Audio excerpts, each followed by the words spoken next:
Hey,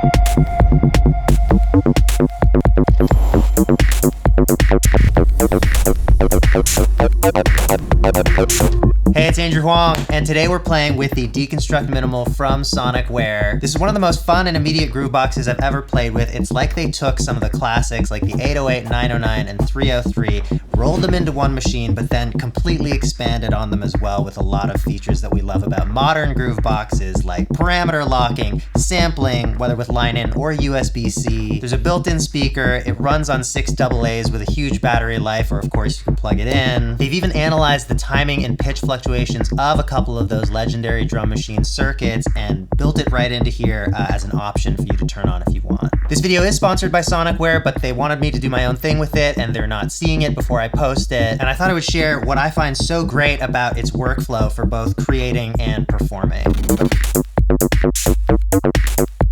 Like, watch how easy it is to get an idea going on this. Fresh pattern, I'm gonna choose the kick drum track. Let's put a 4 on the floor beat here. Now we've got a bunch of other tracks here, and some of them are built-in drum sounds, some of them are other kinds of built-in samples, but you can also import or record your own samples, and they can be a little longer than drum samples, like up to 8 seconds. And then a couple of the tracks also have drum synthesis engines. Now I'm gonna press the record button and just mash these other track buttons at random. So it's put all the sounds on the grid, as you can hear. We can add a bit of swing to this. And now this is just a default 808 kit with a couple additional samples, so I'm gonna dial in the sounds a bit more. Maybe I'll start by selecting a new kit. Let's go with that.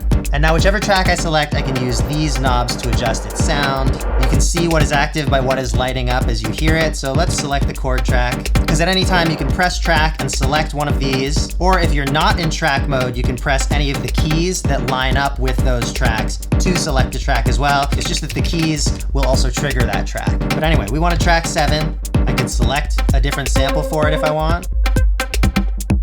Although I do like that chord. And then I've got tuning, a low pass to high pass filter. Move is a different parameter, kind of depending on the track type. Here we've got the decay curve. I like it a bit tighter. Then we've got the attack of the sound and the decay of the sound. And we've got a reverb send and a delay send. And the reverb and delay controls are over here. You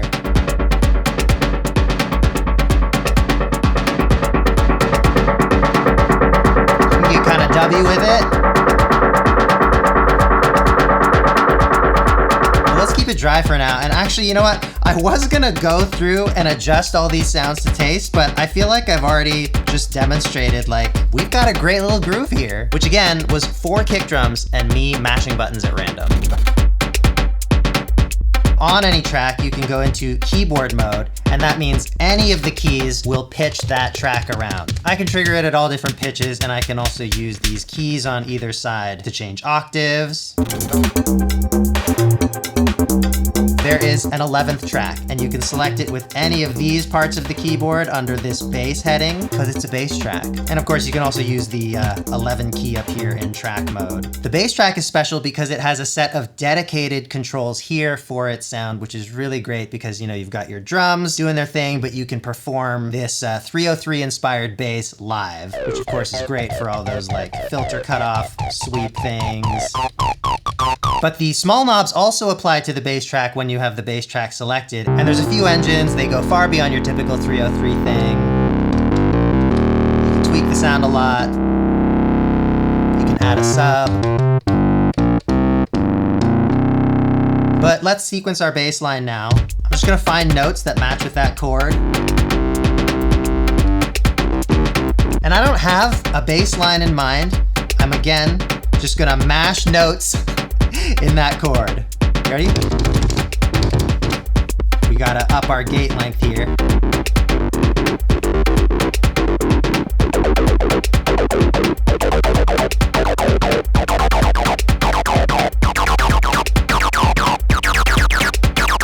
And if I don't like some part of it, I can just punch in.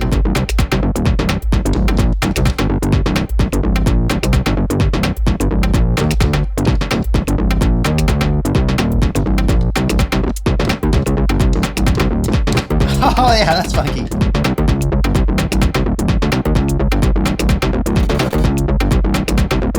And now let me show you the next fun thing, which is parameter locks. If record is still on, I can now tweak these knobs and their values get locked to each step.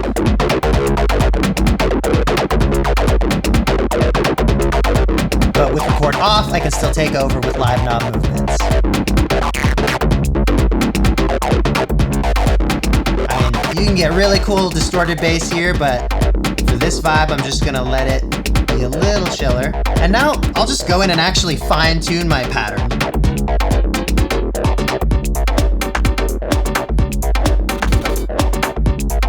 And now I can mute different tracks to create a performance. There's a 3-band DJ style EQ here, so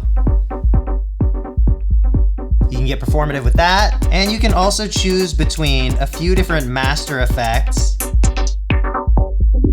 a resonant low to high pass filter, a phaser, where you can control the speed, a fun distortion, and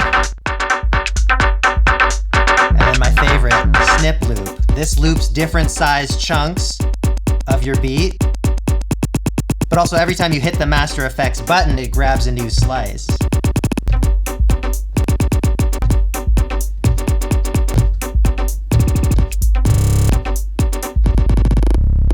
Or there is a ducker. So as you turn this up, it ducks the bass with the kick.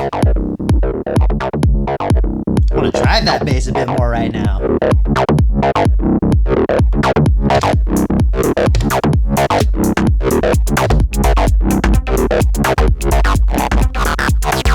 Okay, I get so carried away. It's so much fun. Like, I love this thing that I just made with no plan, not even inspiration, really. I kind of like, you know, found it as I went. And also, this is only a 1-bar loop.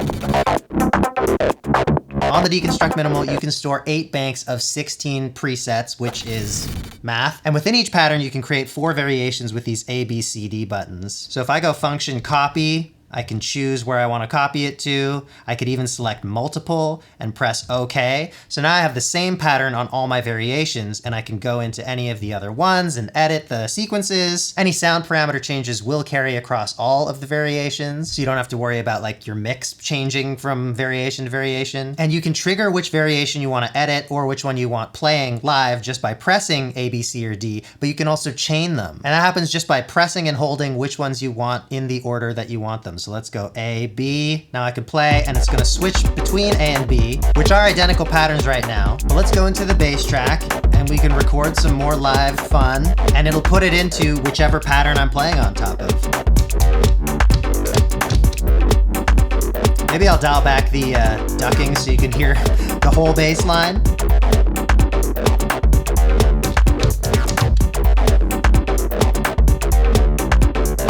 Now my parameter locks are preserved here because I'm just recording the notes, but if I don't want that, I can clear parameter locks from any given step. It's super easy. Hold the clear button and press the step whose parameter locks you want to clear. All right, I'm gonna save this pattern. And let me show you the next few things with some different music.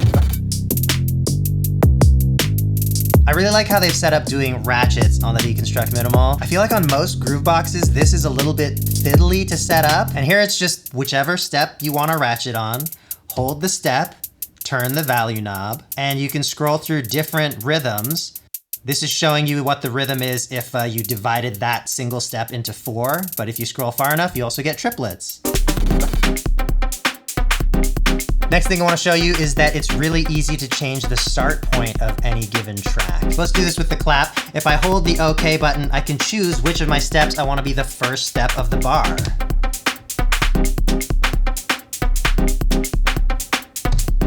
So let's mess around with a few tracks like this, honestly just at random.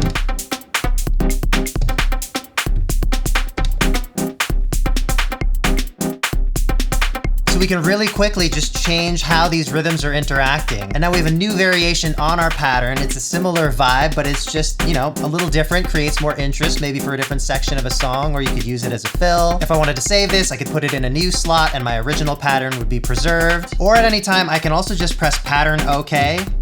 and it reverts to what my last save pattern was here. So you can use that really performatively if you want, you know, tweak a lot of things, get crazy, but then always instantly be able to come back to home base. Another thing I love is that you can change the length of any given track. This is a slightly more advanced thing, but once you've learned how to do it, it's very accessible still. You press function and drum, or function and sample, or function and bass to access sort of a menu of settings for those different types of tracks. In this case, I'll demonstrate with the sample track 8. So I've got that selected.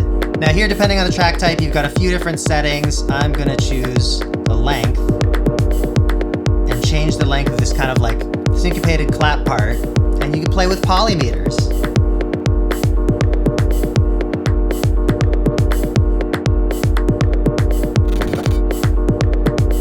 Now I also wanted to cover 2 other ways that you can sequence stuff in here. You've seen me do the live input. I guess you also quickly saw me do the step input when I was doing those initial kicks. Really easy to put in whatever patterns you want this way. There is also a step record mode. So if the device is not playing and I hit record, I can now navigate to different steps using this value knob. And it also plays the ones that I go across if there's data in there. But also as I add stuff,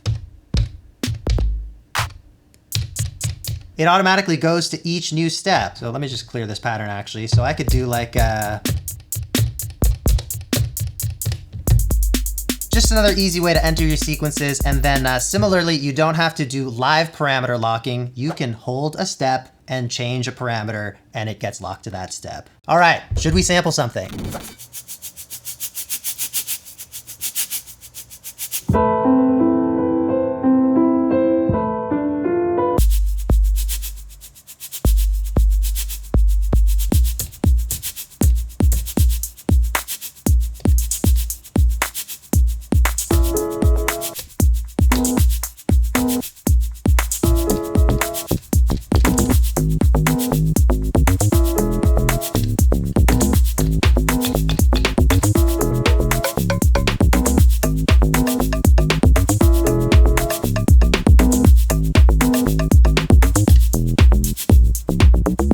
As you can see, it's so easy to get carried away with this thing. It's so fun, so instantly rewarding. If you got Fluid on it, I think for certain types of music, you could play a full gig with just this. With the form factor, I think they struck a great balance between portability and actually still being like ergonomic. It feels good to use. Sonicware are just killing it. And I know I'm saying that in a sponsored video, but in my Best Gear of 2025 video, their side drums groovebox took the #1 spot, and that was not sponsored. So, you know, take that for what it's worth. Deconstruct Minimal is linked in the description, and down there's also a sample pack of sounds and loops that I made throughout this video, as well as some stuff you didn't hear in this video, all stuff just on this device. Check it out, and I'll see you next time.